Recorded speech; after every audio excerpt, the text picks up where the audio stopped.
Hi people, it's me Anja, my pronouns all she and her, and welcome back to my channel for a video about my favorite black disabled main characters. Because as a black disabled main character myself, I think it's really important to include intersectionality when we're talking about black book recommendations as well as disabled book recommendations. So without any further ado, the first book on this list is called All the Noise at Once. This book is a YA contemporary following a black autistic main character, and basically he's trying to get on this football team, but he's been rejected before because of his autism.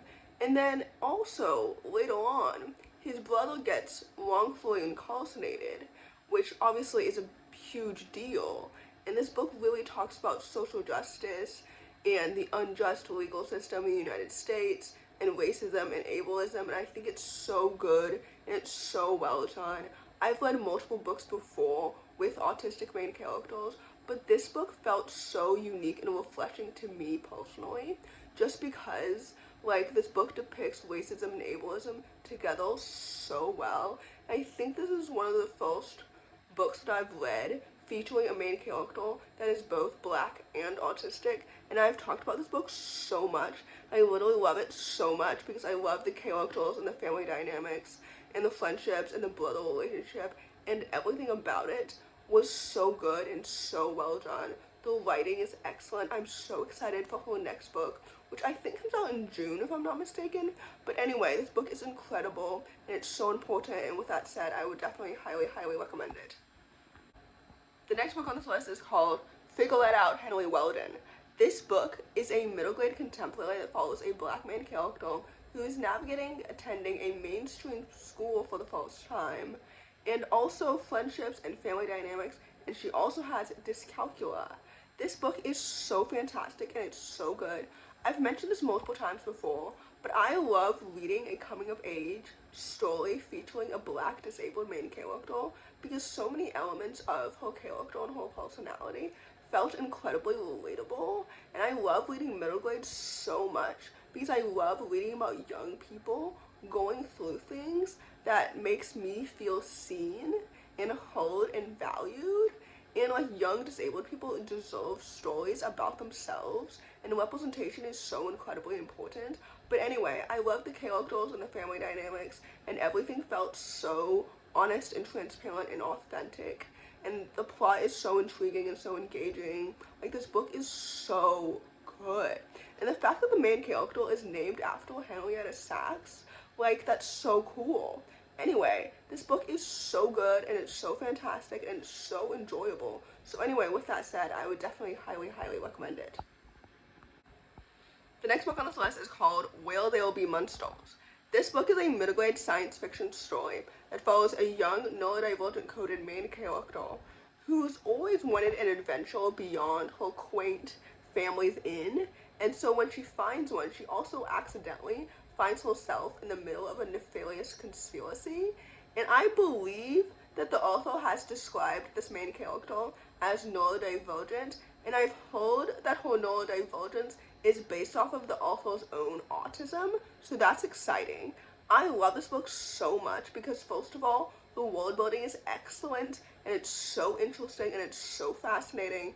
I love the characters and the family dynamics and the friendships and the plot and everything. I'm so excited to read the sequel, which I think comes out in May, if I'm not mistaken. I don't know. Anyway, this book was so good and it's so fantastic and it's really underrated. Science fiction isn't a genre that I really gravitate towards often, no pun intended, but this book was so good and it was so fantastic and so awesome. So anyway, with that said, I would definitely highly recommend it. The next book on this list is called Aniana Del Mar Jumps In.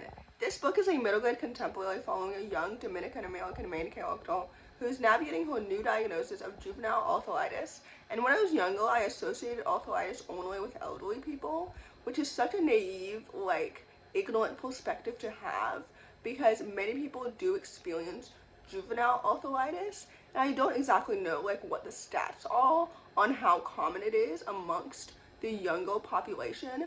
But anyway, this book was so good and it's so fantastic. I know that many readers who are navigating either getting a diagnosis for their chronic illnesses or already been diagnosed with a chronic illness can probably relate to this main character's like emotional turbulence of being lost and confused, and the knowledge of knowing that something is off but not knowing exactly what it is before she gets diagnosed. Like, this book is so fantastic and it's so good. I love the characters and the plot and the writing and everything. This book is so fantastic and it's really, really good, and it's so underrated, and I need more people to tune in because it's literally so good and I love it so much. So anyway, with that said, I would definitely highly, highly recommend it. The next book on this list is called Etta, Invincible. This book is a middle-grade urban fantasy following a young black main character with hearing loss who's on a magical trip on a train. This book is so fantastic and it's so good. I remember completely falling in love with the fascinating magical world building, as well as the setting and the characters and the plot and the friendships and everything. This book is so fantastic and it's so well done.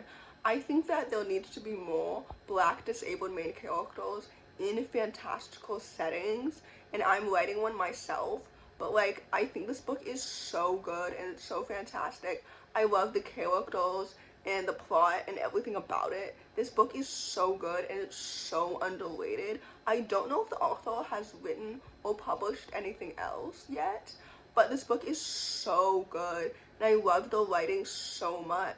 So anyway, with that said, this book deserves so much more hype and more recognition. So with that said, I would definitely highly, highly recommend it. The last book on this list, and definitely not the least, is called Daniel Deconstructed. This book is a YA contemporary following a black, queer, autistic main character who's falling for the same guy that he's setting up his best friend with. And I don't know specifically what this trope is called, but it's one of my favorites. I think it's so good and so fantastic, and it's always depicted and portrayed so well. Because in this book particularly, the romance is so cute, and it's so well paced, and I love their chemistry so much. But also, in addition to that, I love how casual the queerness is. I love the characters, I love the disability representation, I love the friendships and the plot and everything. This book is so good, and it's so fantastic, and it's so awesome. Like, I think this book is so underrated. I think I've talked about it so often on my channel, and nobody else seems to talk about it too. But anyway, this book is so good, and I really, really enjoyed it, clearly. So with that said, I would definitely highly, highly recommend it. So in conclusion, I hope this video helps diversify your bookshelf as per usual. If you enjoyed this video, please don't hesitate to give it a big thumbs up. Comment down below the watermelon emoji if you made it all the way to the end of the video. Thanks for watching. Subscribe to my channel if you're new, and I'll see you in my next video. Bye!